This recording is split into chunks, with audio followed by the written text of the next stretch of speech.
tsy nateraka ny tsy ahomby ianao satria olom-baovao.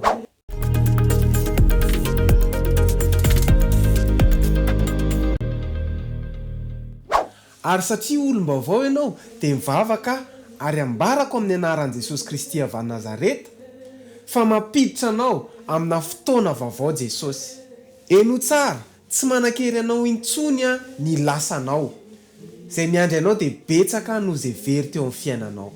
Noho izany mivavaka Andriamanitra ny hampiditra anao amina vanimpotoana vaovao. Vanimpotoana na saison izay hamerenan'Andriamanitra amin'ny laoniny ireo izay zavatra very. Ka ny taona rehetra lan'ny valala, kijeja, mpitsetitra dia honeran'Andriamanitra. Eno tsara, ny tsy fahombiazana tsy izany no maizy anao. Ny enatra tsy ho anjaranao mandrakizay. Amen. Zarao amin'ny olona tianao dia aza adino misabone pejy aza adino mandrakizay fa tsy anjaranao ny faharesena. Tahina mihoatra tompoko.